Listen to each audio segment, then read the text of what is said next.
Ma'asyiral muslimin yang dimuliakan Allah Subhanahu wa taala. Di dalam surah Al-Insan Allah Subhanahu wa taala berfirman, hal ata 'alal insan hinum minad dahri lam yakun syai'an madhkura. Bukankah pernah datang kepada manusia waktu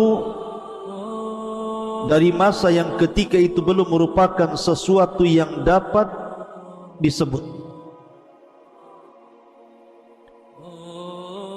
Dari ayat ini, ketika Allah Subhanahu wa taala mengatakan lam yakun syai'an madhkura, sesuatu yang belum dapat disebut namanya, ini arasy, ini kursi, ini langit, ini Adam, ini Hawa, ini gunung, ini sungai, ini hutan, dan begitu seterusnya. Belum ada penyebutan itu. Hanya Allah Subhanahu wa taala satu-satunya sang pencipta di alam semesta ini. Ma'asyiral muslimin yang dimuliakan Allah Subhanahu wa taala. Dari Waqi ibnu Udusin, dari pamannya dari Abi Razin radhiyallahu anhu, dia mengatakan, ya Rasulullah, aina kana Rabbuna azza wa jal qabla an yakhluqa khalqah. Dia berkata, ya Rasulullah, di manakah Tuhan kita yang maha mulia sebelum menciptakan makhluk-makhluknya? Maka Nabi SAW bersabda, kana fi ama'in ma tahtahu hawa wa ma fawqahu hawa thumma khalaqa arsyahu 'alal ma.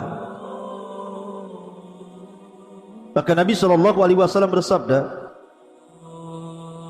Allah berada di ama, di mana ama di bawahnya tidak ada udara dan di atasnya pun tidak ada udara. Kemudian Allah Subhanahu wa taala menciptakan arasy-Nya di atas air.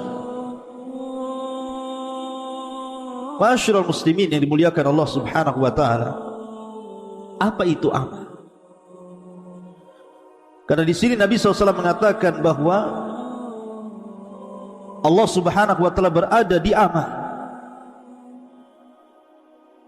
Disebutkan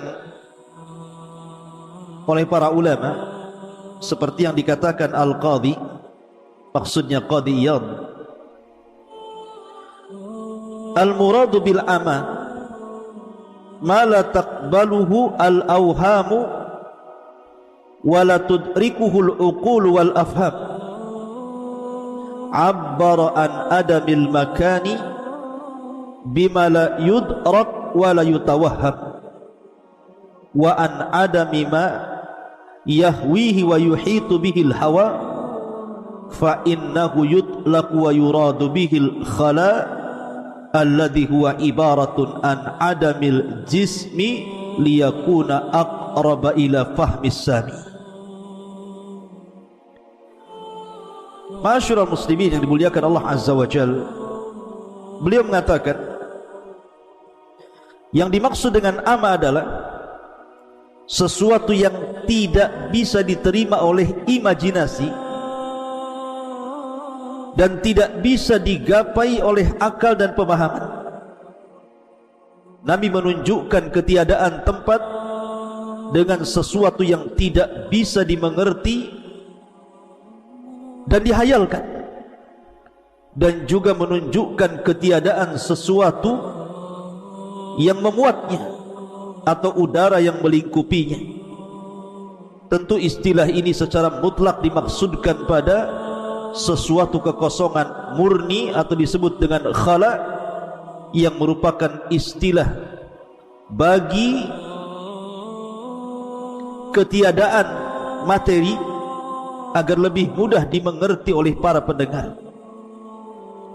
Intinya bahwa sebelum Allah Subhanahu wa taala menciptakan makhluk-makhluknya, sebelum ada saya, sebelum ada Anda, sebelum ada Adam, sebelum ada Hawa, sebelum ada langit dan bumi, bahkan sebelum ada langit, kursi, bahkan sebelum ada arasy, maka Allah Subhanahu wa taala berada di ama. Dan ama itu diambil dari umyun, artinya buta. Orang buta itu, kalau Anda memejamkan mata, kira-kira apa yang Anda lihat? Kegelapan, bukan? Artinya di sini bahwa kita tidak bisa membayangkan di mana Allah. Yang jelas Allah satu-satunya dan tidak ada makhluk sebelumnya. Dan Allah Subhanahu wa taala adalah awal wa laysa qablahu syai'. Allah adalah yang pertama dan Allah tidak didahului dengan ketidakadaan. Makanya dalam Sahih Bukhari Nabi SAW bersabda, kana Allahu wa lam yakun syai'un ghairuhu. Allah telah ada dan saat itu tidak ada apapun selain Allah Subhanahu wa ta'ala. Ma'asyiral muslimin yang dimuliakan Allah Subhanahu wa ta'ala, dalam sebuah hadis dari Imran ibn Husain radhiyallahu anhuma, dia menceritakan suatu ketika aku berada di sisi Nabi sallallahu alaihi wasallam, tiba-tiba datang sebuah kaum dari Bani Tamim, dari Yaman. Faqala, maka Nabi sallallahu alaihi wasallam mengatakan, aqbilul busyra ya Bani Tamim. Qalu basyartana fa'tina. Fadakhala an-nasu min ahli al-Yaman. Afwan, maksudnya Bani Tamim ini datang kepada Nabi sallallahu alaihi wasallam. Kemudian Rasul mengatakan, bergembiralah wahai Bani Tamim atas hidayah yang telah Allah anugerahkan kepada kalian, hidayah Islam ini. Maka Bani Tamim mengatakan, engkau sudah menghabar gembirakan kepada kami, maka berikan hadiah kepada kami. Maka Nabi SAW diam sampai masuk orang-orang Yaman. Maka Nabi SAW mengatakan kepada orang-orang Yaman, aqbilul busyra ya ahlal Yaman, idh lam yakbaluha Banu Tamim. Terimalah wahai penduduk Yaman kabar gembira yang tidak diterima oleh Bani Tamim. Maka mereka mengatakan, qabilna, kami menerima kabar gembira itu dari engkau wahai Rasul. Ji'naka linatafaqqaha fid-din wa linas'alaka an awwali hadzal amri maka. Maka ahli Yaman mengatakan, kami datang kepadamu untuk belajar agama wahai Rasul, dan kami hendak bertanya kepadamu tentang masalah yang pertama kali terhadap urusan yang saya ingin atau kami katakan kepada anda, di mana Allah sebelum Allah menciptakan segala sesuatu. Lihat bagaimana keistimewaan Bani ataupun ahli Yaman dibandingkan Bani Tamim. Bani Tamim minta hadiah, minta harta, minta dunia, tapi ahli Yaman tidak minta itu. Dia hanya minta ilmu kepada Nabi SAW, dan yang pertama bertanya soal di mana Allah sebelum Allah menciptakan segala sesuatu. Ini pertanyaan yang berbobot, ikhwan. Maka Nabi SAW mengatakan, kana Allahu wa lam yakun syai'un qabla. Adalah Allah Subhanahu wa ta'ala, dialah satu-satunya dan sebelumnya belum ada sesuatu. Wa kana arsyuhu 'alal ma', dan arsy-Nya Allah berada di atas air. Thumma khalaqas samawati wal arda wa kataba fi dzikri kulli syai'. Kemudian Allah ciptakan langit dan bumi dan Allah catat fi dzikri kulli syai', pada lauhil mahfuz segala sesuatu yang akan terjadi. Dari dua riwayat, Imran ibn Husain dan juga riwayat yang pertama yang saya baca tadi, kalau ada orang yang bertanya di mana Allah sebelum Allah menciptakan segala sesuatu termasuk arsy, kursi dan yang lainnya, maka jawabannya seperti hadis Rasul, kana Allahu wa lam yakun syai'un qabla. Maka Allah satu-satunya dan belum ada sebelumnya sesuatu yang mendahului Allah Subhanahu wa taala. Dalam riwayat yang pertama, kana fil ama, dalam riwayat fis sahab, artinya Allah berada di ama, di kegelapan, di mana atasnya tidak ada udara, di bawahnya juga tidak ada udara, dan dia satu-satunya dan tidak ada yang bersyirikat dengan Allah Subhanahu wa taala. Ma'asyiral muslimin yang dimuliakan Allah Subhanahu wa taala, makanya kita teringat dengan doa Nabi sallallahu alaihi wasallam, Allahumma rabbas samawati sab'i wa rabbal arsyil azim, rabbana wa rabba kulli syai'in,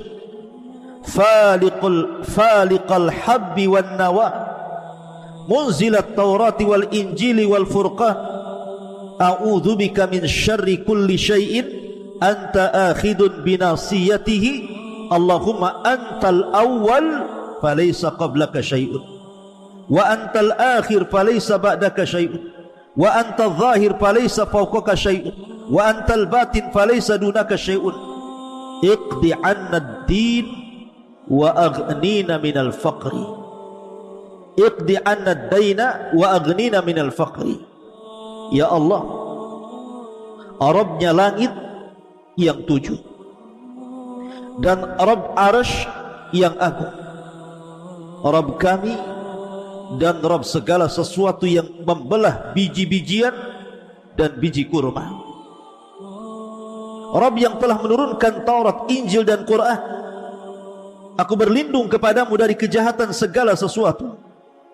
Engkaulah yang memegang ubun-ubunnya.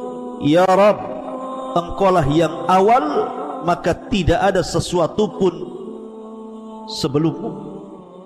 Engkaulah yang akhir, maka tidak ada sesuatu pun setelah. Engkaulah yang zahir maha tinggi, maka tidak ada sesuatu pun yang ada di atas. Dan Engkaulah yang maha batin, artinya maha dekat, maka tidak ada sesuatu pun yang lebih dekat darimu. Ya Rabb, lunasilah hutang-hutang kami dan cukupilah kami dari kemiskinan. Hadis dikeluarkan Imam Muslim. Di sini ada kata-kata Allahumma antal awwal falaysa qablaha syai'. Engkau adalah zat yang pertama kali dan sebelumnya tidak ada sesuatu. Sebelummu tidak ada sesuatu. Ia satu-satunya. Dia tidak tercipta dengan sendirinya. Karena mustahil. Kalau seandainya dia tercipta dengan sendirinya, berarti ada makhluk menyatu dengan Khalik. Dan ini muhal, mungkin, mustahil, tidak mungkin. Ma'asyiral muslimin yang dimuliakan Allah Azza wa Jalla, baru setelah Allah Subhanahu wa taala menciptakan makhluknya, dan pertama kali yang diciptakanlah arsy-Nya, kemudian qalam, kemudian Allah letakkan arsy-Nya di atas air, baru setelah itu Allah Subhanahu wa taala menciptakan langit dan bumi fi sittati ayyam, selama 6 hari. Dalam hadis Abdullah bin Mas'ud radhiyallahu anhu, Nabi sallallahu alaihi wasallam mengatakan, antara langit dunia dan langit yang kedua itu perjalanan 500 tahun. Langit yang kedua dan ketiga begitu juga 500 tahun perjalanan. Langit ketiga dan keempat juga sama, dan begitu seterusnya. Artinya agungnya Allah Subhanahu wa taala ketika menciptakan langit dan bumi ini, di mana antar langit saja jaraknya 500 tahun perjalanan. Bagaimana menciptakannya? Kemudian juga dalam riwayat Nabi SAW mengatakan kepada Abu Hurairah radhiyallahu anhu, ya Abu Hurairah, Inna Allaha khalaqas samawati wal ardi wa ma bainahuma fi sittati ayyam. Wahai Abu Hurairah, sesungguhnya Allah telah menciptakan langit dan bumi dan di antara keduanya pada 6 hari. Tsumma stawa 'alal arsy yaumas sabi. Kemudian setelah itu Allah berada di atas ketinggian arsy-Nya pada hari ketujuhnya. Wa khalaqat turbata yaumas sabti. Allah ciptakan tanah di hari Sabtu. Wal jibala yaumal ahad. Dan Allah ciptakan gunung-gunung di hari Ahad. Wasyajara yaumal itsnin. Allah ciptakan pohon atau pepohonan di hari Senin. Wasyarra, dalam riwayat wal makruh yaumas tsulatsa. Dan Allah ciptakan keburukan di hari Selasa. Wan nuru yaumal arbi'a. Dan Allah ciptakan nur, cahaya, pada hari Rabu. Wad-dawaba yaumal khamis. Dan Allah ciptakan segala binatang yang melata di hari Kamis. Wa Adam yaumal jum'ati fi akhiri sa'atin minan nahari ba'dal asri. Dan Allah ciptakan Adam di hari Jumat di akhir siang setelah asar sampai maghrib. Ma'asyiral muslimin yang dimuliakan Allah Subhanahu wa taala, intinya bahwa bertanya soal di mana Allah itu pertanyaan yang dibolehkan. Karena juga ada riwayat ketika ada seorang sahabat hendak memerdekakan seorang jariyah, budak wanita. Kemudian sahabat ini mengatakan, "Ya Rasulullah, apakah saya patut untuk memerdekakan budak wanita ini?" Kata Nabi SAW, "Baik, saya akan uji budak wanita ini." Kemudian Nabi SAW mendekati budak wanita itu dan mengatakan, "Aina Allah?" Di mana Allah? Maka budak wanita itu mengatakan, "Allahu fis sama." Allah berada di atas ketinggian. Sama itu artinya secara bahasa ma fawqa ra'si fahuwas sama. Sesuatu yang di atas kepala itu disebut sama. Artinya Allah berada di atas ketinggian sana. Maka Rasul mengatakan, "A'tikha fa innaha mu'minah." Merdekakan dia karena dia seorang wanita mukminah. Artinya Nabi SAW bertanya, "Aina Allah?" Di mana Allah? Kemudian juga tadi orang Yaman bertanya kepada Rasul tentang di mana Allah sebelum menciptakan langit dan bumi. Artinya pertanyaan di mana Allah tidak mengapa dalam syariat. Dan kalau ditanya di mana Allah sebelum menciptakan langit dan bumi, kita katakan Allah fil ama. Allah itu di ama, di atas kegelapan yang tidak ada udara di atasnya, tidak ada udara di bawahnya. Sebagaimana tadi sudah dijelaskan menurut pendapat Al-Qadi rahimahullahu ta'ala, yang dimaksud ama adalah sesuatu yang tidak bisa diterima oleh imajinasi apapun dan tidak bisa digapai oleh akal dan pemahaman. Tidak bisa kita gambarkan. Kemudian makhluk yang pertama Allah ciptakan arsy, kemudian qalam, kemudian kursi, kemudian yang lainnya termasuk setelahnya langit dan bumi, dan di antara keduanya. Dan ketika kalian berkata kepada Musa, "Wahai Musa, kami tidak beriman dengan kenabianmu. Kami tidak beriman dengan kenabianmu sampai kami melihat Allah secara terang-terangan." Inilah kelancangan Bani Israel, orang-orang pilihan mereka kepada Musa. Maka mereka kemudian dihukum serta-merta pada waktu itu. Tiba-tiba permintaan itu langsung dibalas dengan azab. Tiba-tiba muncul halilintar dan membunuh mereka semuanya. Makanya Allah mengatakan, "Fa'akhadatkumus sa'iqatu wa antum tanzur." Tiba-tiba datang halilintar menyambar kalian dan kalian menyaksikan kematian kalian sendiri. Jadi Allah Subhanahu wa taala turunkan azab kepada orang-orang pilihan Bani Israel karena meminta kepada Musa untuk diperlihatkan Rabb-Nya dalam rangka pembangkangan. Sengaja mereka membangkang Nabi Musa, makanya turun azab. Bicara tentang ru'yatullah, melihat Allah Subhanahu wa ta'ala, mungkinkah kita melihat Allah di bumi? Kalau seandainya tidak mungkin, kenapa pula Allah tidak bisa dilihat? Dan kapan kita bisa melihat Allah? Ini pertanyaan-pertanyaan yang harus dijawab.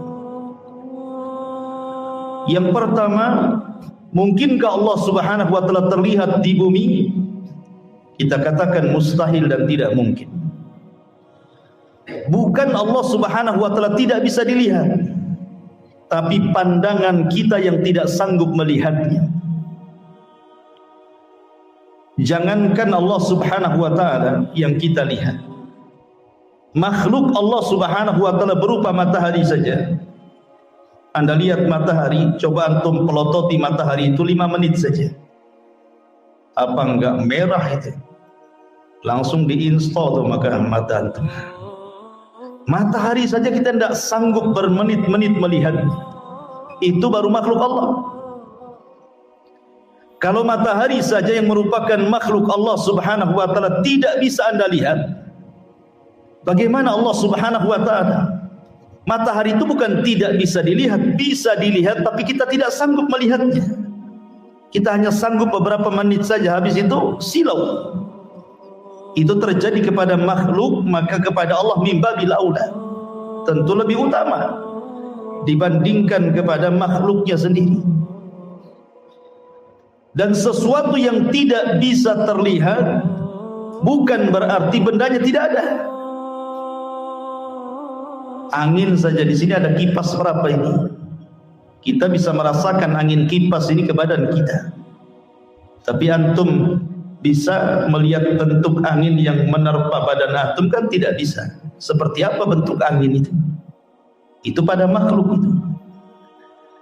Tapi bukan berarti kemudian kita katakan gak ada angin. Buktinya ada kan gitu, kita terasa.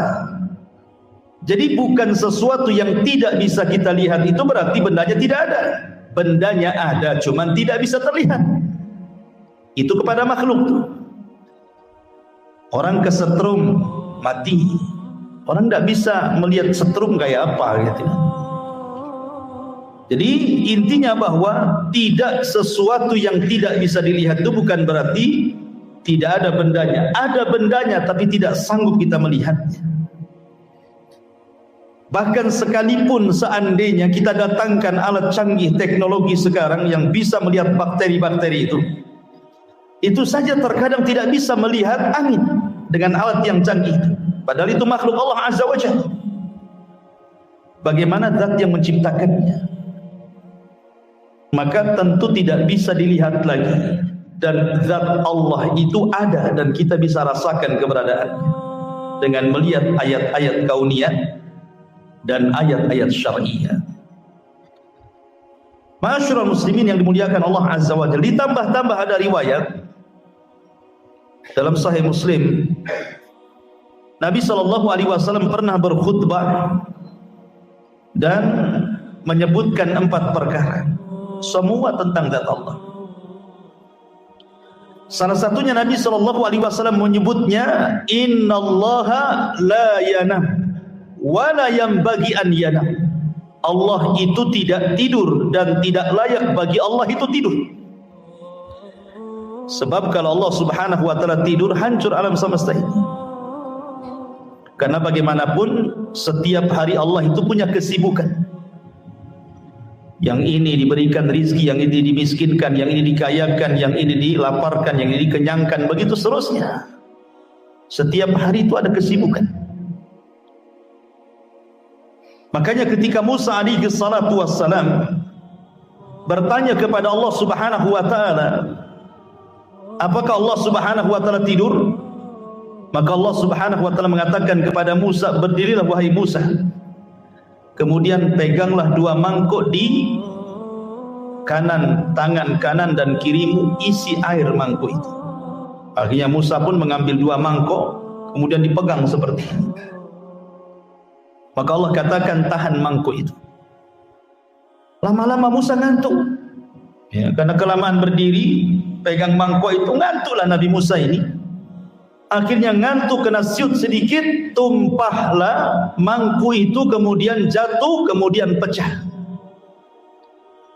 Maka Allah Subhanahu wa taala mengatakan, ya Musa, kalau diriku ngantuk, maka kondisinya seperti diri. Alam ini akan hancur. Kemudian di ujung hadis Nabi SAW mengatakan, ketika bicara tentang tabir Allah, kata Rasul, wa hijabuhun nur. Dalam riwayat hijabuhun nar. Dan tabirnya cahaya, dalam riwayat tabirnya api. Lau kasyafat, kalau seandainya tabir Allah tersingkap, la akhraqat ma bainas samawati wal ardh, maka akan terbakar, akan hancur antara langit dan bumi. Jadi di sini ada hikmah. Kalau ada orang yang bertanya, kenapa Allah Subhanahu wa taala tidak bisa kita lihat? Ini rahmat dari Allah. Jadi kenapa Allah tidak bisa dilihat? Ini bentuk rahmat, sebenarnya kasih sayang Allah. Sebab kalau seandainya tabir Allah tersingkap, kita ini akan terbakar. Kita ini akan hancur, akan binasa gitu ya. Sehingga dengan ditabirnya Allah dari kita dan tabirnya Allah cahaya ataupun api, menunjukkan bahwa tidak terlihatnya Allah dengan kita itu dalam bentuk rahmat kasih sayang Allah kepada kita. Ketika Nabi Musa alaihi salatu wassalam datang menghadap Allah Subhanahu wa taala dan mengatakan, anzur ilaika ya Rabb, aku ingin melihat wajah. Allah Subhanahu wa taala tidak menolak permintaan Musa, tapi Allah mengatakan, lan tarani, kau tidak bisa melihat. Kemudian sebagai bukti Allah tidak menolak permintaan Musa, bukan hanya mengatakan lan tarani, kau tidak bisa melihatku, tetapi kata Allah Azza wa Jalla, walakin dur ilal jabal, kau lihat gunung itu, gunung yang batu isinya itu, gunung Tursina itu, kau lihat gunung itu. Fa in istaqarra makana fa sawfa tarani, kalau gunung itu tidak bergeming dari tempatnya, tidak hancur, kalau aku tampakkan kepada gunung itu, engkau akan melihat aku. Apa yang terjadi? Allah berfirman dalam surah Al-A'raf, falamma tajalla rabbuhu lil jabali ja'alahu dakka wa sara Musa sa'iqa. Ketika Allah betul-betul menampakkan dirinya kepada gunung itu, apa yang terjadi? Hancur gunung itu. Gunung itu hancur. Jangankan Allah Subhanahu wa taala memperlihatkan dirinya kepada gunung, seandainya Quran saja turun kepada gunung ini, lau anzalna hadzal qur'ana ala jabalin la ra'aitahu khashi'an mutasaddian min khasyatillah. Mutasaddi, bisa belah gunung itu karena takutnya kepada Allah. Apalagi Allah menampakkan kepada gunung itu, hancurlah gunung itu. Maka gunung itu hancur, Musa kaget dengan ledakannya, kemudian Musa pun pingsan. Falamma afaqa, ketika Musa sadar, dia mengatakan, tubtu ilaika wa ana awwalul mu'min, aku taubat ya Rabb, aku tidak akan meminta engkau melihat, aku melihat dirimu, dan aku orang yang pertama beriman kepada. Musa saja tidak sanggup melihat Allah gitu. Bahkan orang nomor 1, Sayyidul Anbiya'i wal Mursalin, pemimpinnya para nabi dan rasul, Rasul kita Muhammad sallallahu alaihi wasallam, pernah dimi'rajkan sampai ke Sidratil Muntaha dan pernah berdialog dengan Allah tanpa penerjemah. Apakah Nabi sallallahu alaihi wasallam melihat Allah? Tidak. Ketika dilihat, hal ra'aita rabbaka ya Rasulullah, apakah engkau melihat Rabbmu ketika Lailatul Mi'raj, di malam kau dimi'rajkan ke Sidratil Muntaha? Maka Rasul mengatakan, tidak. Nurun inni ara, aku hanya melihat cahaya. Rasul hanya melihat tabirnya saja. Wajah Allah tidak bisa dilihat. Karena sekali lagi bahwa pertanyaan kenapa Allah Subhanahu wa taala tidak bisa kita lihat, itu sebagai rahmat bagi kita. Kalau seandainya Allah tersingkap, hancur kita semuanya. Itu kasih sayang Allah Azza wa Jalla. Alhamdulillah. Ya, nikmat dari Allah Subhanahu wa taala. Tapi kapan Allah terlihat?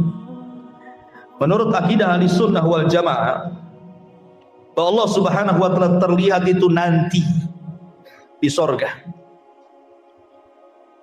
Dan ru'yatullah, bahwa seorang mukmin akan melihat Allah di sorga, itu nikmat terbesar yang pernah Allah anugerahkan di sorga. Jadi nikmat terbesar di sorga itu kita akan mendengar ucapan Allah langsung, kita akan didekatkan di sisi Allah Subhanahu wa taala langsung, dan kita bisa melihat wajah Allah secara langsung. Itulah 3 nikmat terbesar di sorga. Didekatkan, mendengar kalamnya, dan melihat wajahnya.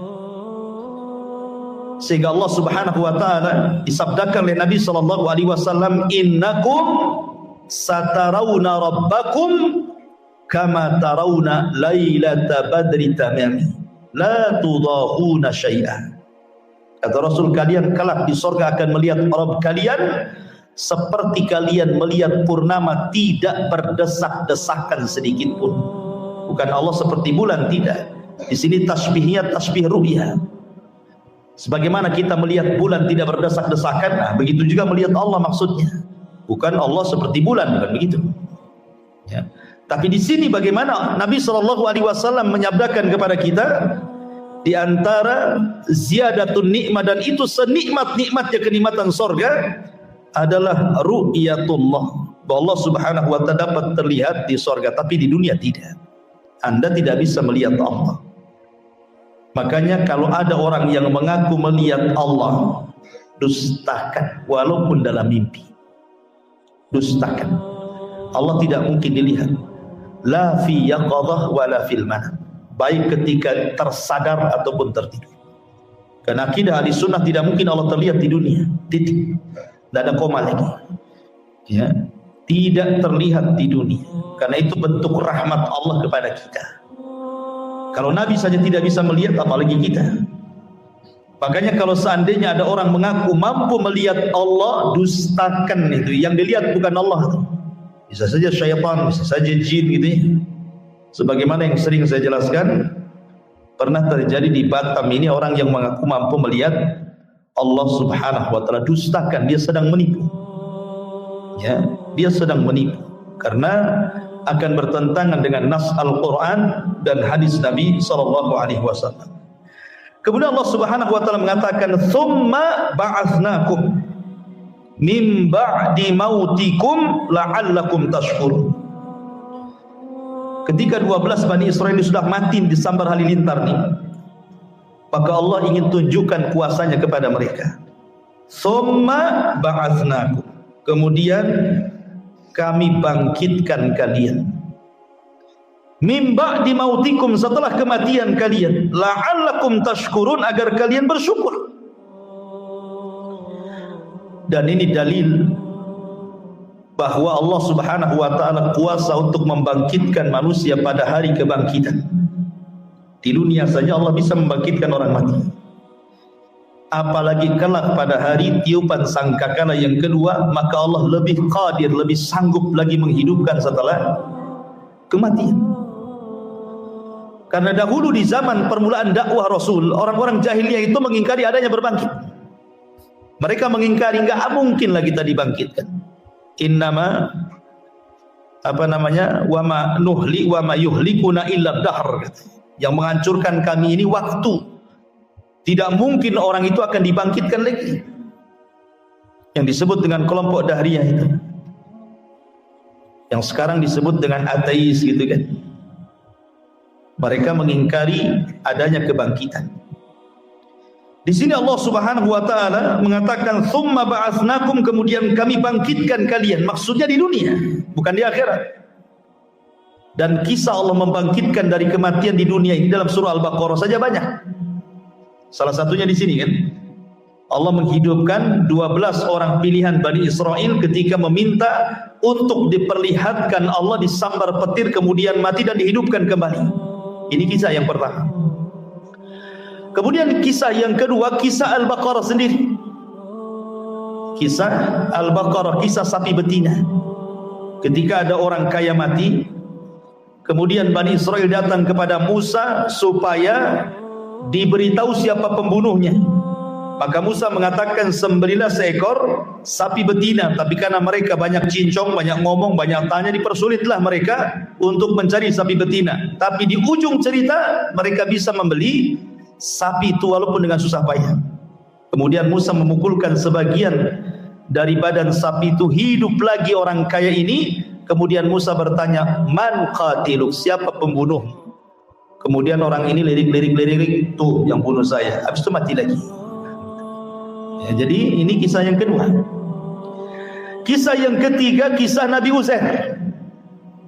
Uzair tidak diwafatkan. Uzair itu cuma ditidurkan 1 abad. Ditidurkan 100 tahun. Pembahasannya bukan di Uzairnya, bukan, tetapi di keledainya. Dia kan bawa keledai, kemudian bawa makanan dan minuman.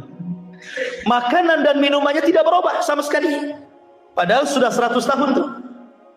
Tidak berubah sama sekali, minumannya yang enggak basi, makanan yang enggak basi gitu ya. Masalahnya keledainya sudah mati. Jadi keledainya itu sudah hilang, sudah tinggal tulang belulang saja, daging kulitnya entah kemana gitu. Namanya keledai diikat, sementara Uzair tidur 100 tahun. Siapa yang ngasih makan, matilah kan itu. Nah, coba kalau antum tidak percaya, ikat kambing 100 tahun dan kasih makan. Nanti tinggal tulang-tulangnya saja kan gitu.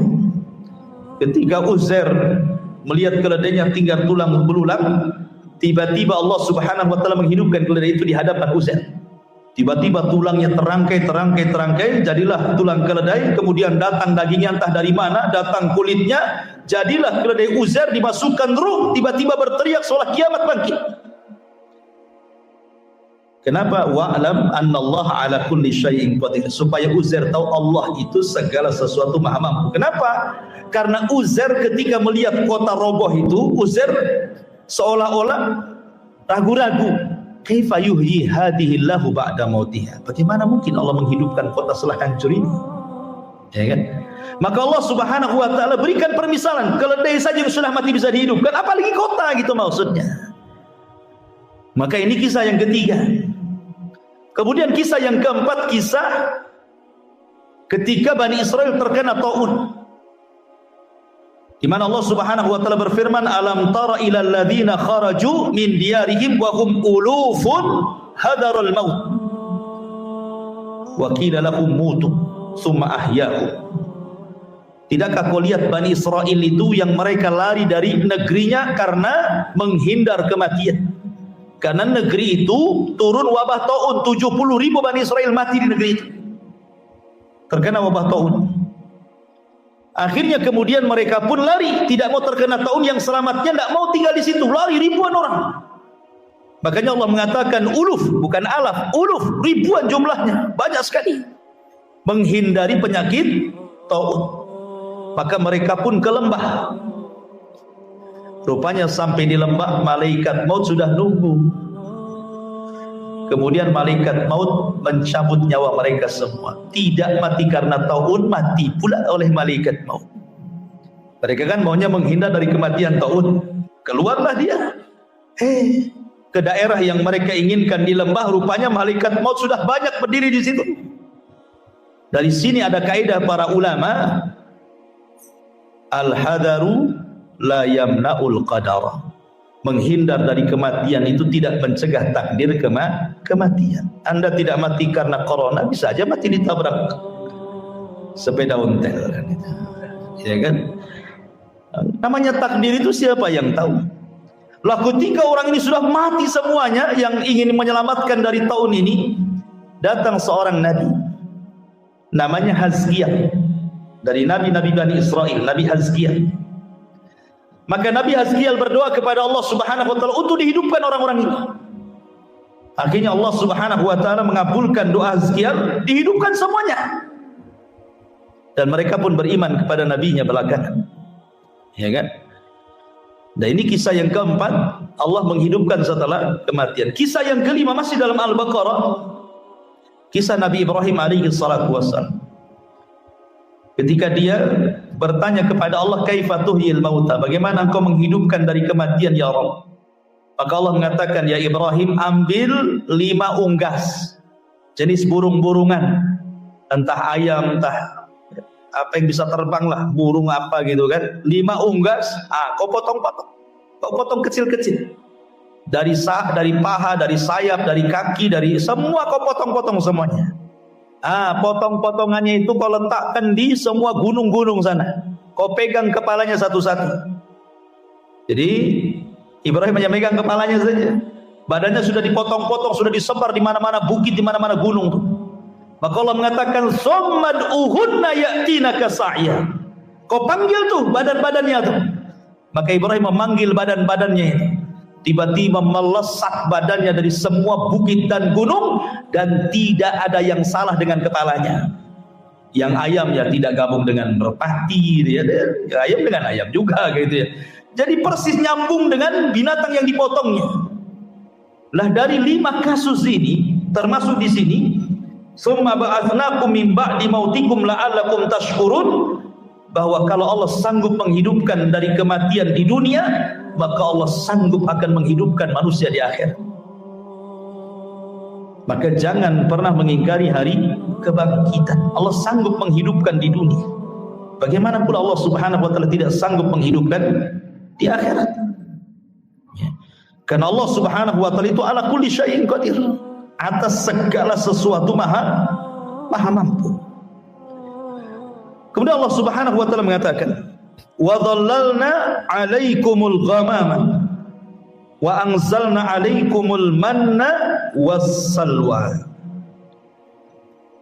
Dan kami naungi kalian dengan awan. Dan kami turunkan kepada kalian al-manna dan salwa, makanan man dan juga salwa.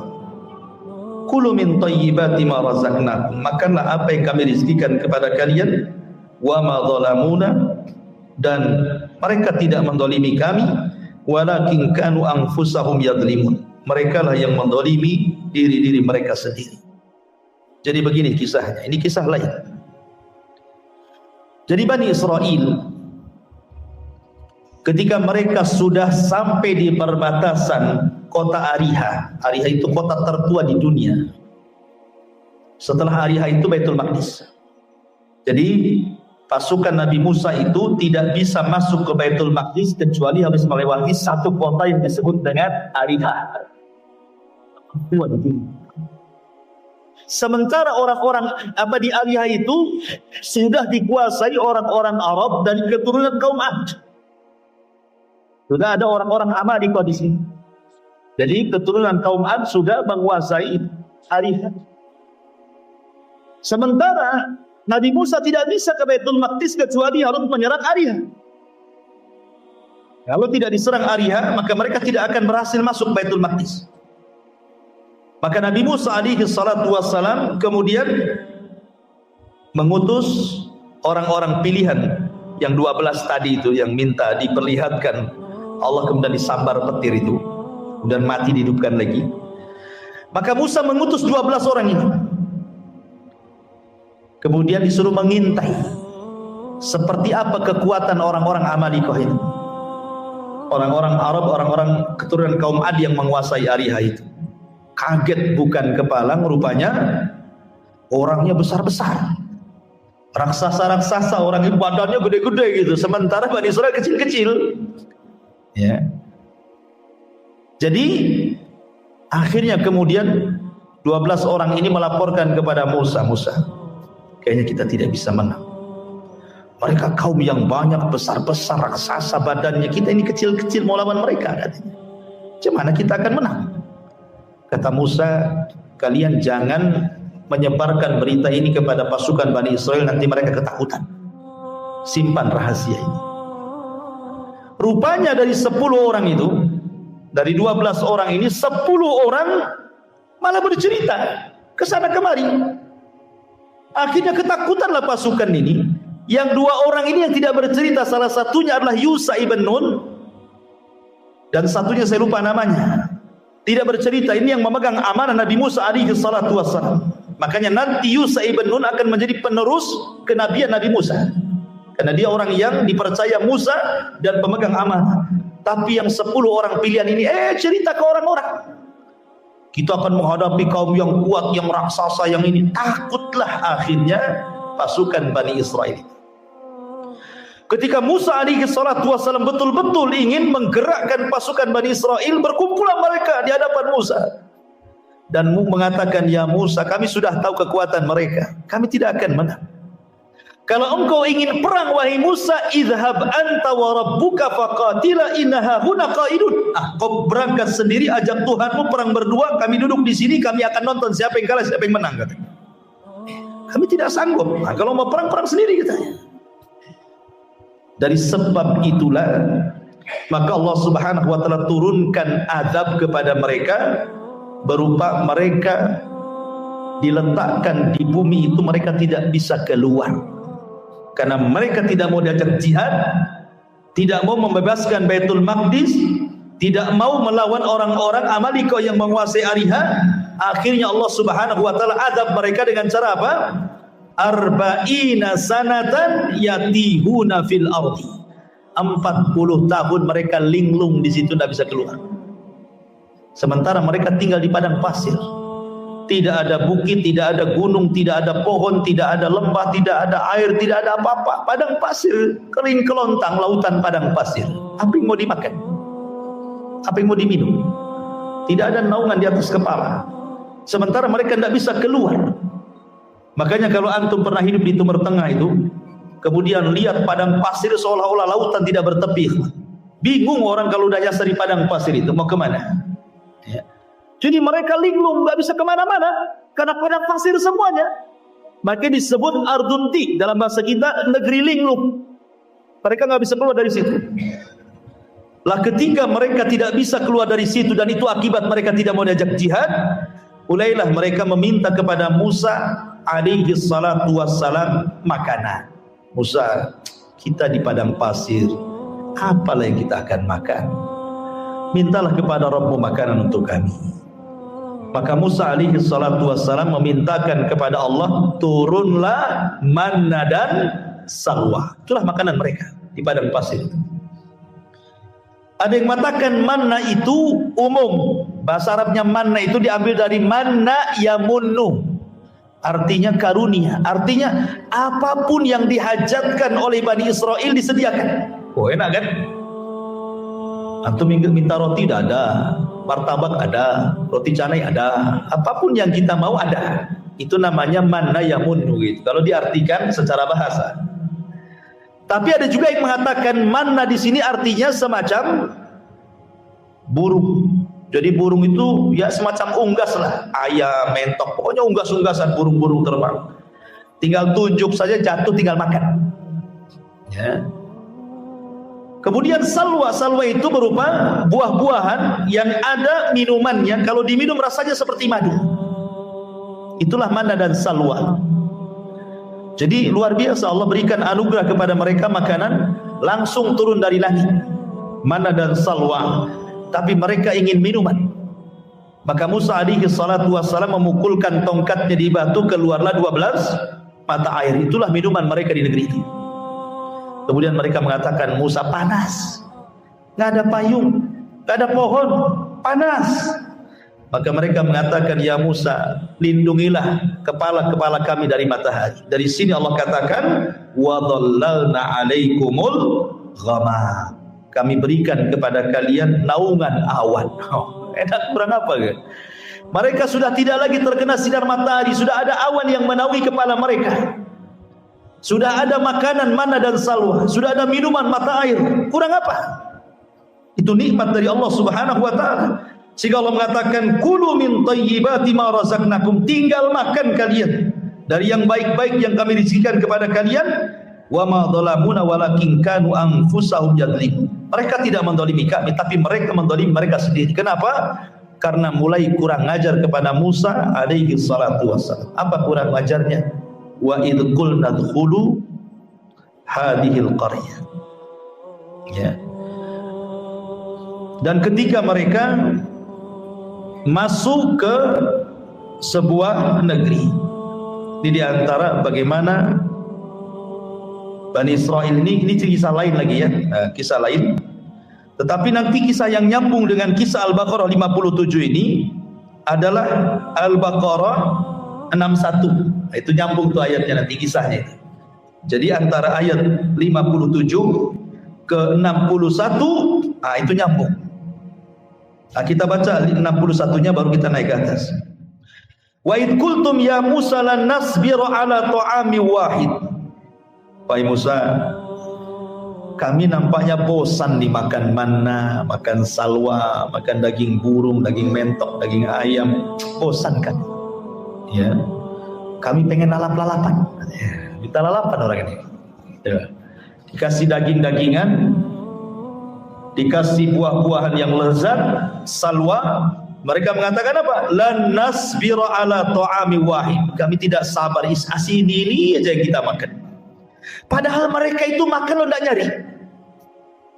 Bukan mereka bekerja dulu nyari uang, kemudian dibelikan beras, dimasak. Enggak. Waktunya makan pagi sudah ada, waktunya makan siang sudah ada, waktunya makan sore sudah ada, waktunya makan malam sudah ada. Kurang apa enaknya itu? Tidak dituntut kerja, tidak dituntut apa, tinggal makan saja. Tapi mereka kaum yang tidak bersyukur. Mereka mengatakan, lan nasbira ala ta'ami wahid. Bosan kami dengan satu makanan ini. Fad'u lana rabbaka yukhrij lana mimma tumbitul ardh. Cobalah kau berdoa kepada Rabb wahai Musa. Keluarkanlah sayur-sayuran dari bumi ini. Mim baqliha wa kisaiha wa fumiha wa adasiha wa basaliha. Bayangkan dari bawang-bawangan. Ya kan? Pokoknya mereka minta lalapan yang sifatnya dari sayur-mayuran. Ya. Mimbakliha dari sayur-mayuran, wa kisaiha wa dari kacang-kacangan, wa adasi wa basole dari bawang-bawangan, bayangkan. Maka Musa mengatakan, atastabdiluna alladhi huwa adna billadhi huwa khair. Engkau memilih yang rendah pada Allah sudah kasih yang lebih baik. Allah kasih terbaik makanan ini karena Allah sendiri yang nurunkan dari langit. Kalian minta pula yang rendah. Kalau itu yang kalian minta, Musa mengatakan, ihbitu Misra. Itu di mana kota ada yang seperti itu, di mana desa ada, itu tinggal tanam tumbuh. Tapi makanan yang kalian makan gak ada di bumi ini, karena ini makanan dari langit masalahnya. Jadi Musa mengingatkan nikmat itu kepada Bani Israel. Tetapi apa yang terjadi? Wa dhuribat alaihimudz dhillah. Akhirnya mereka mengalami kehinaan, wal maskanah, kemiskinan lagi, wa ba'u bi ghadabi minallah, dan mereka harus menanggung murka Allah Subhanahu wa taala. Akhirnya manna dan salwa itu hilang. Kemudian air juga mulai kering. Akhirnya mereka makan ala kadarnya. Tadinya sudah kaya jadi miskin lagi. Inilah rasakan, ini yang kalian mau kan? Gitu seolah-olah Allah mengatakan seperti itu. Ini yang kalian mau. Sudah Allah anugerahkan makanan enak, ini yang kalian mau makan nih. Maka Allah datangkan kemurkaan kepada mereka. Kenapa? Dzalika bi annahum kanu yakfuruna bi ayatillah, karena mereka kufur dengan ayat-ayat Allah, wa yaqtuluna an-nabiyina bighairil haqq, karena membunuh para nabi dengan tanpa ada hak yang dibenarkan. Dzalika bima asaw wa kanu ya'tadun, karena mereka bermaksiat dan mereka melampaui batas. Baik. Kemudian Allah Subhanahu wa taala melanjutkan kisahnya. Wa id qulna dkhulu hadhihi al-qaryata faqulu minha haitsu syi'tum ragada wadkhulul baba sujjadan wa qulu hittatun naghfir lakum khotoyakum wa sanazidul muhsinin. Jadi ceritanya begini. Nabi Musa hidup selama 40 tahun di negeri linglung. Begitu juga Harun alaihi salam. Tapi Allah takdirkan keduanya wafat. Keduanya wafat di negeri ini. Belum berhasil merebut Baitul Maqdis. Musa dan Harun sudah wafat di negeri linglung selama 40 tahun itu. Akhirnya generasi para pengecut itu sudah mati juga. Datanglah anak-anak mereka. Lah anak-anak mereka ini akhirnya dididik oleh Yusha ibn Nun untuk menjadi para pemberani. Dan setelah kematian Musa, Bani Israel menyesal. Itulah terkadang ketika Nabi Musa di masa hidup mereka suka mengejek Musa, menghina Musa, bahkan sampai menyakiti Musa, sampai Rasul mengatakan rahimallah akhu Musa laqad udhiya katsiran fasabar. Semoga Allah merahmati saudara kita Musa, dia banyak diuji Bani Israel tapi dia sabar. Sabar Nabi Musa itu, bayangkan difitnah oleh Bani Israel dengan berbagai macam fitnah. Sampai kepada masalah pribadi privasinya itu difitnah oleh Bani Israel. Ketika Musa tidak mau mandi bareng, Kan kebiasaan Bani Israel kan suka mandi bareng kayak kita di desa-desa kan. Zaman bahula kan gitu ya. Belum di rumah itu belum ada kamar mandi, belum ada toilet jongkok, apalagi duduk gitu ya. Orang berak masih di tapak, masih di ini. Kalau di orang-orang yang dekat laut, kalau di sungai ya di sungai gitu ya. Jadi jam 3 pagi itu udah sibuk tuh orang nongkrong-nongkrong di pinggir sungai itu kan. Ngapain dia jam 3. Tapi yang jelas bahwa orang dulu itu kan biasa itu mandi di sungai rame-rame. Mana punya malu? Gak ada malu. Kalau sekarang antum sudah ngaji, malu lah. Kalau antum tak malu, tak ada malu lah. Kalau orang dulu kan biasa saja mandi. Antum mau pakai daleman saja, perempuan juga sama seperti itu gitu kan. Ya, makanya orang dulu itu banyak orang intip-intip di pohon-pohon pisang, di pohon-pohon Artinya apa? Kan kebiasaan orang dulu seperti itu. Artinya apalagi di zaman Nabi Musa kan yang tahu ratusan tahun yang silam ya kan. Di zaman kita kecil-kecil antum yang orang desa aja ngalami itu mandi di sungai. Apalagi di zaman Nabi Musa. Mereka mandi bareng di sungai. Tapi Musa itu punya sifat malu yang luar biasa. Tidak mau mandi rame-rame, dia mau mandi sendiri aja. Disitulah difitnah. Jangan-jangan Nabi Musa badannya kayak banci, tidak ada tenaganya, nggak ada ototnya gitu. Paling dia punya penyakit tuh di badannya, makanya nggak nyampur sama kita mandinya. Kedengaran sama Nabi Musa. Musa sabar saja. Tapi Allah Subhanahu wa taala tentu tidak akan membiarkan nabinya dihinakan oleh kaumnya kan. Man adzali waliyan faqad adantu bil harbi. Jangan lagi seorang nabi wali saja disakiti Allah ngajak perang. Apalagi nabi. Maka ketika Nabi Musa mandi sendiri, diletakkan celana bajunya di atas batunya, Allah sengaja batu itu dibuat jalan. Batunya lari. Musa ngejar-ngejar batu karena pakaian di atas batu masalahnya. Ini kalau nggak dikejar pakaian saya di batu itu, bayangkan Allah buat batu itu berjalan. Dikejarnya batu itu karena mau ngambil pakaian, rupanya batu itu lari ke tengah-tengah Bani Israel yang sedang mandi. Otomatis Musa sedang mengejar batu kan gitu, telanjang gitu kan. Nampaklah sama di Bani Israel itu kan badan dia kan. Wow, ternyata badannya sangat indah, sangat steril, mulus, tidak ada penyakit. Rupanya yang kami tuduhkan kepada dia nggak benar. Sampai masalah privasi mereka nuduh Nabi Musa itu. Ya. Bahkan ketika Nabi Harun meninggal, yang difitnah membunuh Harun itu adalah Musa. Padahal Nabi Musa ya, Nabi Harun dia meninggal wajar. Tapi karena Harun lebih dicintai Bani Israel, ketika mereka tidak melihat kematian Harun, hanya dilihat Nabi Musa, mereka nuduh bahwa Musa membunuh Harun. Sampai ketika kematian Harun, dituduh Musa yang membunuh Harun abangnya. Makanya wajar kalau Rasul mengatakan, rahimallah akhu Musa laqad udhiya katsiran fasabar. Sungguh Allah rahmati saudara kita Musa, dia banyak diuji Allah tetapi dia sabar. الذين يحملون العرش ومن حوله يسبحون بحمد ربهم ويؤمنون به. Menguak rahasia makhluk terbesar yang pernah Allah Subhanahu wa taala ciptakan di alam semesta ini. Apa itu? Arsyur Rahman, arsy Allah Subhanahu wa taala. Ma'asyiral muslimin yang dimuliakan Allah Subhanahu wa taala, bicara tentang arsy, maka arsy banyak disebutkan di dalam Al-Quranul Karim dan hadis-hadis Nabi SAW tentang sifat-sifatnya. Sebut saja beberapa ayat dalam Al-Quran, contohnya surah Ghafir ayat 7, Allah katakan, alladzina yahmiluna al-arsha wa man hawlahu yusabbihuna bihamdi rabbihim wa yu'minuna bihi wa yastaghfiruna lilladzina amanu. Malaikat-malaikat yang memikul arsy dan juga malaikat-malaikat yang ada di sekitar arsy, mereka bertasbih dengan memuji Rabb mereka,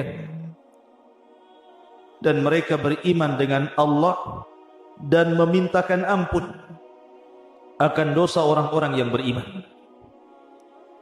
Di sini Allah Subhanahu wa taala menyebut kata-kata al-arsy.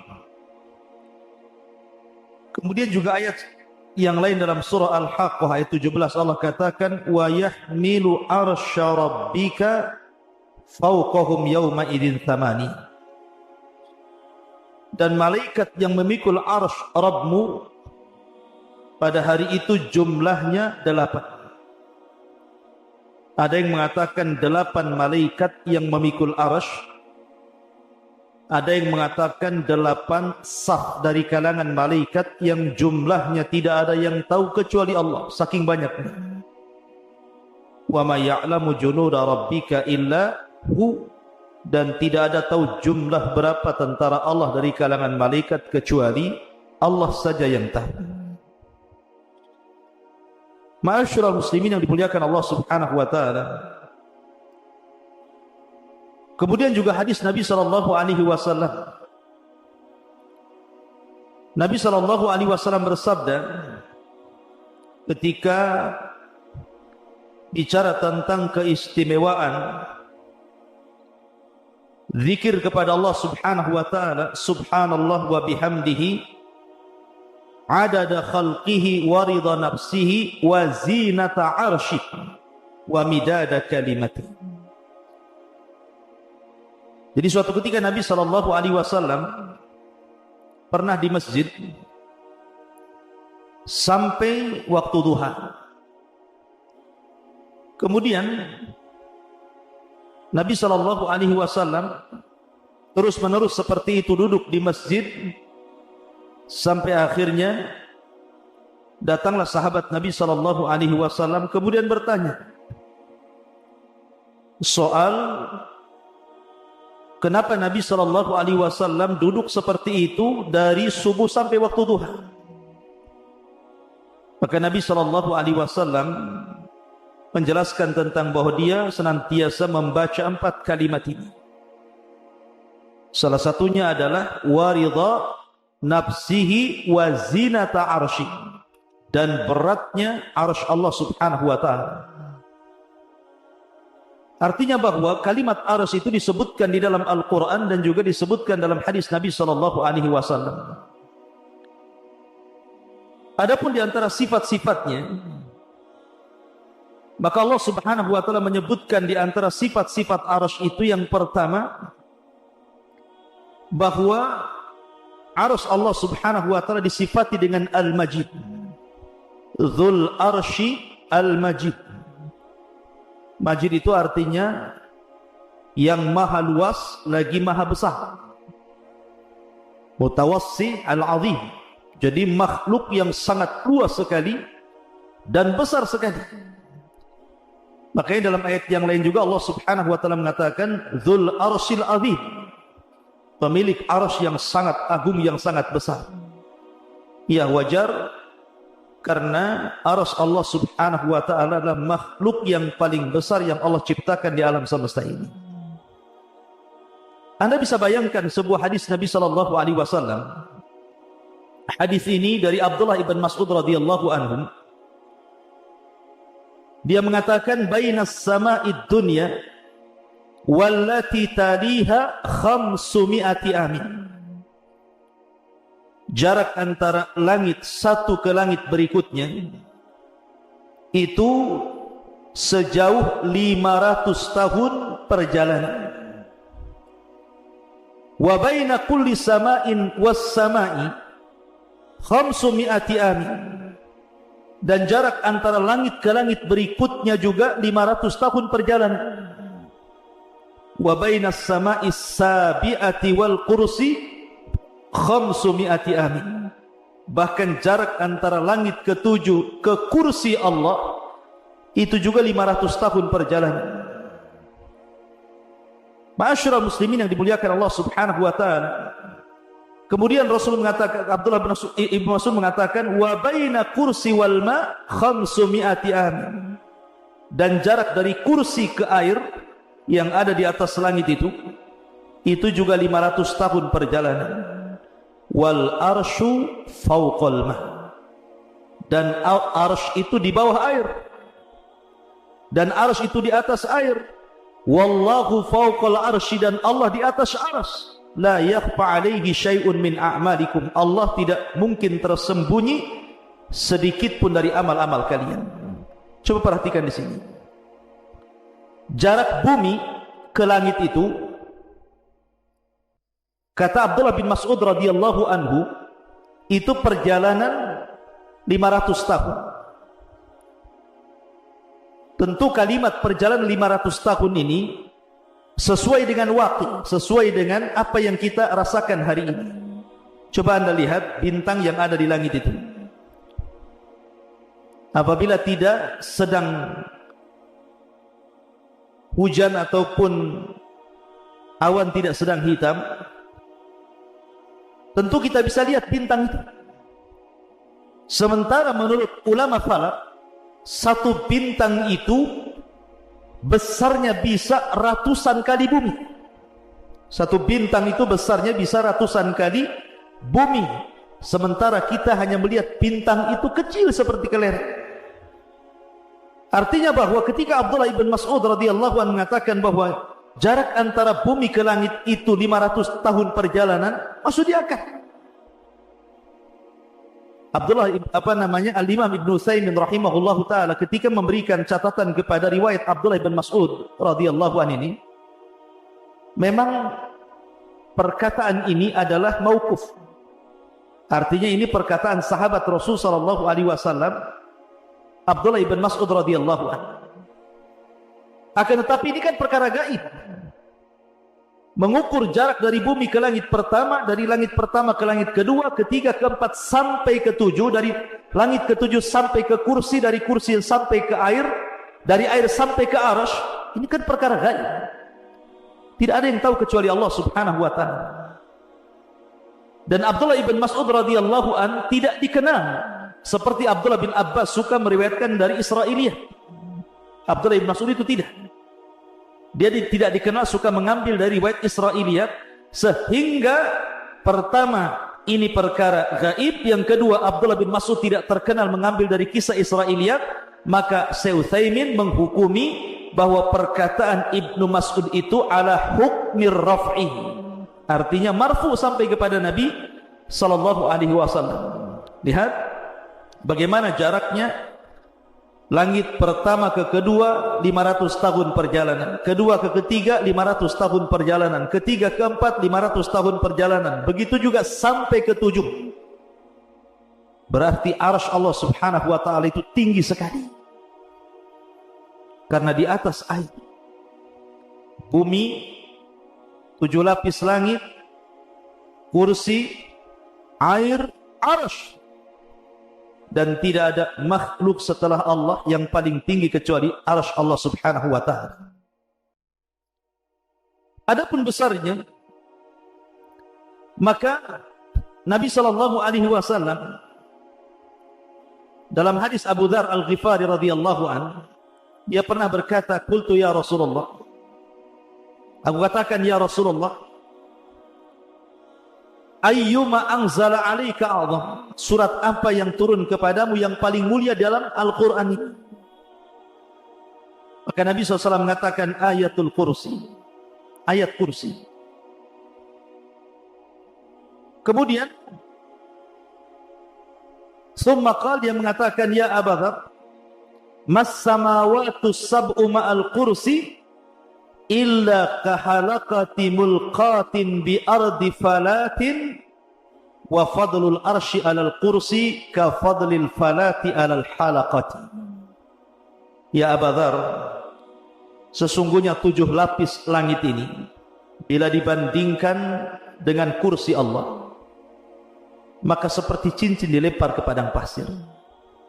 Jadi kalau seandainya kita bandingkan besarnya 7 lapis langit itu, yang satu langit saja, langit dunia terbentang dari barat ke timur, utara dan selatan, hampir tidak ada batas dan tidak ada tepinya.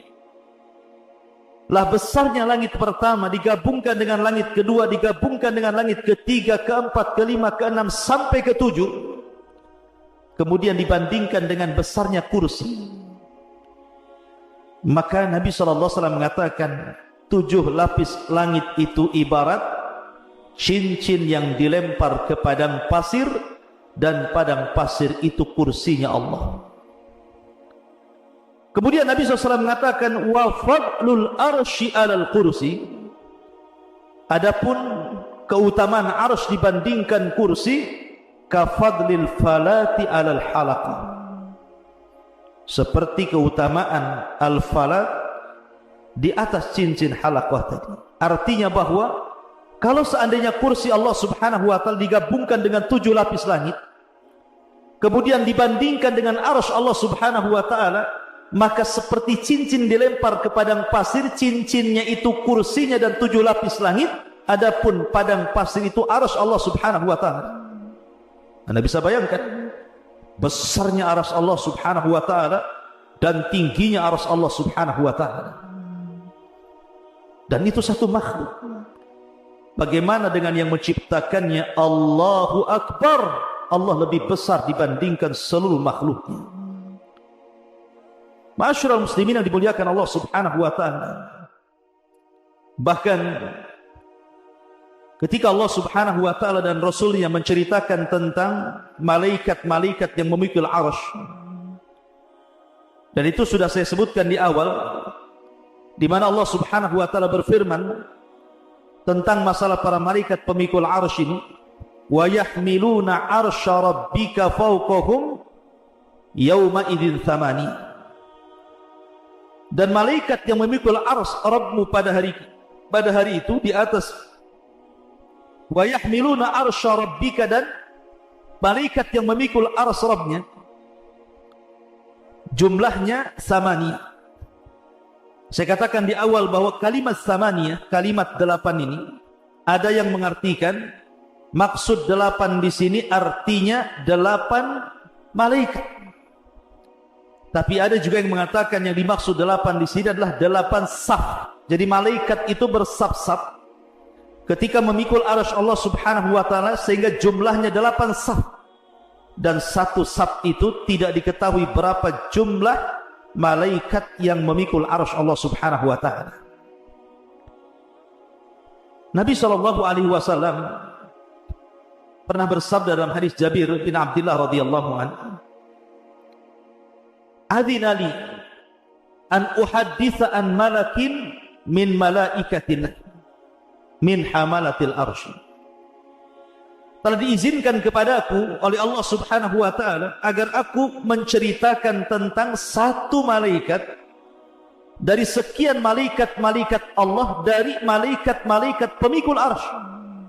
Perhatikan di sini, Nabi SAW ingin menceritakan berapa besarnya malaikat dari sekian para malaikat yang memikul arsy Allah subhanahu wa ta'ala. Kata Nabi SAW, "Innama baina sakhmati udhunihi ila atikihi masirata sab'umi'ati ami." Jarak antara daun telinga malaikat pembawa arsy ini sampai ke pundaknya itu sama dengan 700 tahun perjalanan. Dari daun telinga sampai bahunya di sini. Panjangnya lehernya malaikat pemikul arsy itu sejauh 700 tahun perjalanan. Subhanallah, ini baru mensifati lehernya saja. Kemudian dijelaskan juga, ini baru menjelaskan lehernya. Kata Nabi SAW, dan tingginya malaikat ini, malaikat pemikul arsy ini, kakinya, rijlahu, qad maraqat rijlahul arda sabi'ata wal arsyu ala mankibihi wa huwa yaqul subhanak aina kuntu wa aina takun. Di mana kedua kaki malaikat pemikul arsy ini nembus sampai ke lapisan langit yang paling dasar. Bayangkan, kedua kaki malaikat pemikul arsy ini menembus sampai ke dasar yang paling dalam dari lapisan-lapisan bumi. Kemudian badannya menjulang menembus lapisan-lapisan 7 langit yang ada di langit, sampai melintasi kursi, sampai melintasi air, sampai kemudian pundaknya baru memikul arsy Allah subhanahu wa ta'ala. Seraya berkata, subhanak aina kunt wa aina takun. Lihat bagaimana besarnya malaikat pemikul arsy ini. Satu malaikat saja. Lehernya dari telinga sampai ke bahu perjalanan 700 tahun perjalanan. Kemudian kakinya menembus lapisan bumi yang paling dasar dari 7 lapis bumi. Kemudian badannya menjulang sampai menembus 7 lapis langit, sampai menembus kursi, sampai menembus air. Kemudian bahunya memikul arsy Allah Subhanahu wa taala. Itu satu malaikat. Kalau yang mentafsirkan bahwa yang dimaksud dalam Al-Quran wa yahmilu arsya rabbika fawqahum yawma idzin thamani, dan yang memikul arsy Rabbmu fawqahum yawma idzin thamaniya, di atas mereka pada hari itu thamaniya, 8 sab-sab malaikat yang tidak ada yang tahu jumlah mereka kecuali Allah. Berarti jumlah malaikat yang sebesar itu ramai sekali, tidak tahu jumlahnya kecuali Allah. Semua bahu mereka memikul arsy Allah Subhanahu wa taala. Betapa besarnya arsy Allah Subhanahu wa taala dipikul oleh malaikat yang tidak tahu jumlahnya, sementara badan mereka sudah saya sifati sebagaimana sabda Nabi sallallahu alaihi wasallam, seperti itu besarnya para pemikul arsy Allah Subhanahu wa taala. Dan kalau yang dimaksud thamaniyah 8 pemikul arsy, 8 malaikat pemikul arsy, maka 8 malaikat pemikul arsy sebesar yang tadi sifatkan Nabi sallallahu alaihi wasallam. Subhanallah. La haula wala quwata illa billah. Allahu akbar. Ma'asyiral muslimin yang dimuliakan Allah Subhanahu wa taala. Dan arsy Allah Subhanahu wa taala itu memiliki tiang-tiang. Makanya dalam sebuah hadis Nabi SAW mengatakan, yus'akun nas yaumal qiyamah fa'akunu awal man yafiq fa'idha bi Musa akhadha biqa'imati min qawami'il arsy. Pada hari kiamat manusia akan dipingsankan, maka aku orang yang pertama kali siuman, maka aku melihat Musa sedang memegang satu di antara tiang-tiang arsy Allah Subhanahu wa taala. Artinya arsy itu punya tiang. Kemudian juga arsy adalah atapnya sorga. Jadi sorga itu di bawah arsy, dan arsy itu adalah atapnya sorga Firdausil A'la. Sebagaimana sabda Nabi sallallahu alaihi wasallam, "Idza sa'altumullaha fas'alul Firdausil A'la fa innahu a'lal jannah wa fawqahu arsyur rahman."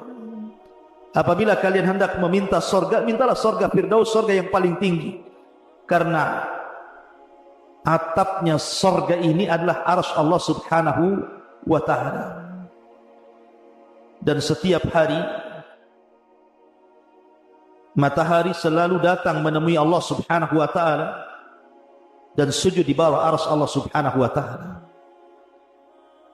Dalam sebuah hadis yang dikeluarkan Bukhari dan Muslim, ketika para sahabat melihat dan juga Nabi SAW, matahari hendak tenggelam. Matahari itu hampir tenggelam ke arah barat. Maka Rasul mengatakan, "Ya Abadar, atadri aina taghrub?" Abadar, kamu tahu enggak matahari itu kemana perginya ketika dia tenggelam?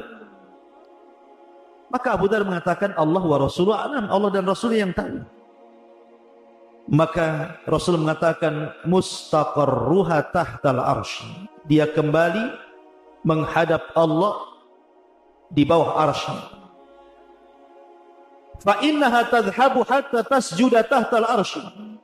Matahari itu ketika tenggelam dia berupaya pergi menghadap Allah, kemudian sujud kepada Allah di bawah arsy Allah Subhanahu wa taala. Imam Nasai menambahkan, tasta'dhinu fayu'dhanu laha wa yushiku an tasta'dhina fala yu'dhana laha. Maka dia pun meminta izin untuk terbit kembali dan hampir-hampir tidak diizinkan untuk terbit kembali. Dalam riwayat hampir-hampir dia meminta izin terbit dari barat, tetapi Allah Subhanahu wa taala belum mengizinkannya, dan kelak pada hari kiamat akan mengizinkannya, di mana matahari akan terbit dari barat dan akan tenggelam ke arah timur. Dari sini menunjukkan bahwa matahari ini setiap tenggelam dia menghadap Allah, kemudian sujud di bawah arsy Allah Subhanahu wa taala. Ma'asyiral muslimin yang dimuliakan Allah Subhanahu wa taala, ada perselisihan para ulama apakah arsy ini makhluk yang pertama kali dicipta Allah ataukah yang lain? Ada yang mengatakan bahwa makhluk yang pertama kali diciptakan Allah adalah arsy. Dan itu berdasarkan hadis Abdullah ibn Amr. Kataballahu maqadira al-khalaiq qabla an yakhluqa as-samawati wal ard bi 50,000 sanatin qala wa arshuhu 'alal ma. Allah Subhanahu wa taala mencatat takdir-takdir seluruh makhluk sebelum Allah ciptakan langit dan bumi 50.000 tahun, dan arsy Allah Subhanahu wa taala berada di air, berada di atas air. Ada juga yang mengatakan bahwa yang pertama kali diciptakan Allah adalah cahaya dan kegelapan, dan ini yang dikuatkan oleh Imam Ibnu Jarir. Ada juga yang mengatakan bahwa yang pertama kali diciptakanlah air. Ada juga yang mengatakan bahwa yang pertama kali diciptakan adalah al-qalam.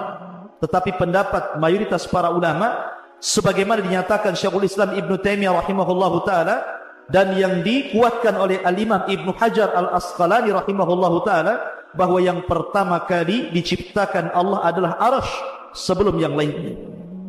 Artinya arsy adalah ciptaan Allah yang pertama dan yang terbesar, dan arsy seolah-olah menjadi kubah seluruh makhluk yang diciptakan Allah setelahnya.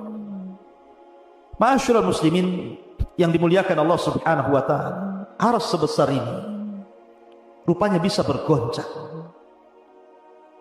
Arsy sebesar ini rupanya bisa bergegar dan bergoncang. Kapan itu? Ketika kematian seorang sahabat Nabi sallallahu alaihi wasallam, Sa'd bin Mu'adz. Abi Sa'id Al-Khudri radhiyallahu anhu mengatakan, ihtazzal arsyu li mauti Sa'd bin Mu'adz.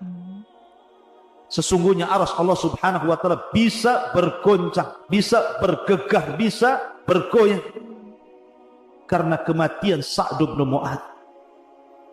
Bahkan wa futihat lahu abwabus sama, semua pintu-pintu langit terbuka saat kematian. Wa syahidahu 70,000 minal malaika. Bahkan 1.000 dari kalangan malaikat, 70.000 dari kalangan malaikat turun dan menyaksikan kematian Sa'd bin Mu'adz. Walam yanzilu ilal ardi qabla dzalik, dan malaikat-malaikat tidak pernah turun sebelumnya kecuali karena kematian Sa'd ibn Mu'adz radhiyallahu anhu. Ma'asyiral muslimin yang dimuliakan Allah Subhanahu wa taala, inilah di antara keterangan tentang masalah arsy Allah Subhanahu wa taala. Lalu apa itu arsy? Arsy itu apa sebenarnya? Ma'asyiral muslimin yang dimuliakan Allah Subhanahu wa taala, kalau kita mengacu ke bahasa Arab, arsy itu memiliki beberapa makna. Yang pertama, arsy itu artinya singgasana raja. Arsy itu artinya adalah singgasana raja. Sarir, as-sarir lil malik, singgasana bagi seorang raja. Dan itu sebagaimana isyarat firman Allah Azza wa Jalla, walaha arsyun azim. Ketika Hudhud melihat istana Ratu Balqis, maka Hudhud mengatakan di hadapan Sulaiman, walaha arsyun azim, dan wanita itu, ratu itu memiliki singgasana yang sangat besar. Artinya bahwa secara bahasa arsy itu as-sariru lil malik. Ada juga yang mengatakan secara bahasa bahwa arsy itu syaqful bait, atap rumah itu disebut arsy. Makanya ketika Nabi SAW menyebutkan tentang ruhnya syuhada, kal qanadil al-mu'allaqa bil arsy, seperti ruh yang diletakkan di kendil-kendil kemudian digantung di atap-atap arsy. Ada juga yang mengatakan yang dimaksud arsy secara bahasa itu artinya tiang dari sesuatu. Tiang dari sesuatu. Kemudian juga ada yang mengatakan bahwa arsy juga, ada yang mengatakan bagian dari punggung kaki, bagian daripada punggung kaki, wallahu alam. Tetapi Al-Imam Ibnu Katsir rahimahullahu taala ketika menjelaskan tentang makna arsy Allah Subhanahu wa taala, ketika mereka mengatakan apakah kursi adalah arsy, kemudian ulama menjawab bahwa kursi sendiri arsy sendiri. Adapun kursi adalah maudhi'u qadamar rahman, tempat berpijaknya kedua kaki Allah Subhanahu wa taala. Ini menurut pendapat yang paling sahih, dan arsy itu jauh lebih besar dibandingkan itu. Dan arsy adalah singgasana Allah Subhanahu wa taala yang memiliki tiang-tiang yang besar sekali, kemudian juga memiliki lebar yang luar biasa, memiliki besar yang sangat besar, dan dipikul oleh 8 malaikat atau 8 saf para malaikat. Dan arsy Allah Subhanahu wa taala makhluk yang pertama kali diciptakan Allah Subhanahu wa taala. Itu menurut Al-Imam Ibnu Katsir rahimahullahu taala dalam kitabnya Al-Bidayah wan Nihayah.